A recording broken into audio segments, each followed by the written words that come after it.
எதிர்நீச்சல் தொடர்கிறது சீரியலில் நாளைக்கு எபிசோடில் என்ன நடக்குதுன்னு தான் இந்த வீடியோவில் பார்க்க போகிறோம். ஜனனியும் சக்தியும் தேவசகாயத்தோட ஆளுங்கிட்டேருந்து தப்பிக்கிறதுக்காக ஒரு இடத்துல மறைஞ்சு நிற்கிறாங்க. சக்தி வெளியே போய் யாராவது ஃபாலோ பண்ணுறாங்களான்னு பார்க்குறாரு, ஆனால் யாரும் ஃபாலோ பண்ணல. ஜனனி பயந்து உடனே ஊருக்கு போகலாம் அப்படின்னு சொல்கிறாங்க. ஆனால் சக்தி இப்போ போனால் ஆபத்து, கொஞ்சம் நேரம் கழித்து போகலாம் அப்படின்னு சொல்கிறாரு. அதுக்கப்புறம் தங்கறதுக்கு ஏதாவது இடம் கிடைக்குமான்னு தேடிட்டு ஒரு வயசான பாட்டி வீட்டுக்கு போகிறாங்க. அந்த பாட்டிக்கிட்ட பக்கத்தில் யாராவது டாக்டர் இருப்பாங்களா அப்படின்னு சக்தி கேட்குறாரு. ஆனால் அந்த பாட்டி 10-15 கிலோமீட்டர் போனோம், ஏன் என்ன ஆச்சு அப்படின்னு கேட்குறாங்க. அதுக்கு ஜனனி டயர்டாக இருக்கிறாங்க அப்படின்ற மாதிரி சொல்கிறாரு. அதுக்கு அந்த பாட்டி இங்கேயே தங்கிக்கங்க, சாப்பிட்டு காலையில் போகலாம் அப்படின்னு சொல்லிடுறாங்க. அப்போ சக்தி சொல்கிறாரு, சந்தோஷமாக இருக்கலாம்னு உனக்கு கூட்டிகிட்டு பிரச்சனையில் மாட்டி விட்டுட்டேன் அப்படின்னு சொல்கிறாரு.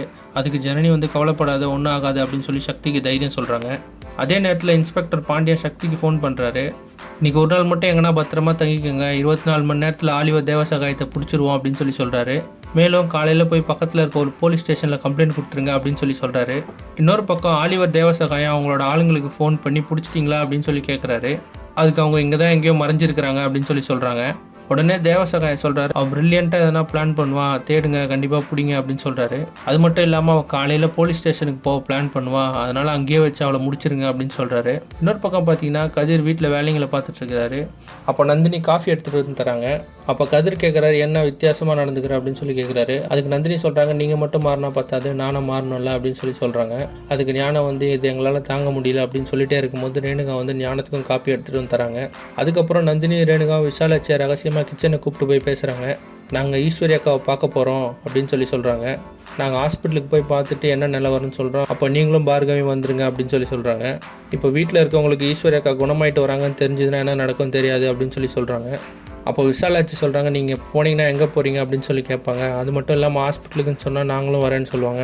அதனால் நான் அவங்கள குலதெய்வம் கோயிலுக்கு அனுப்புறதா சொல்கிறேன், நீங்கள் போயிட்டு வந்துருங்க அப்படின்னு சொல்கிறாங்க. அதே மாதிரி ஹாலுக்கு போயிட்டு ரேணுகாவும் நந்தினியும் கோயிலுக்கு போயிட்டு வாங்க அப்படின்னு சொல்கிறாங்க. உடனே கதிர் நான் அவங்கள ட்ராப் பண்ணுறேன் அப்படின்னு சொல்கிறாரு.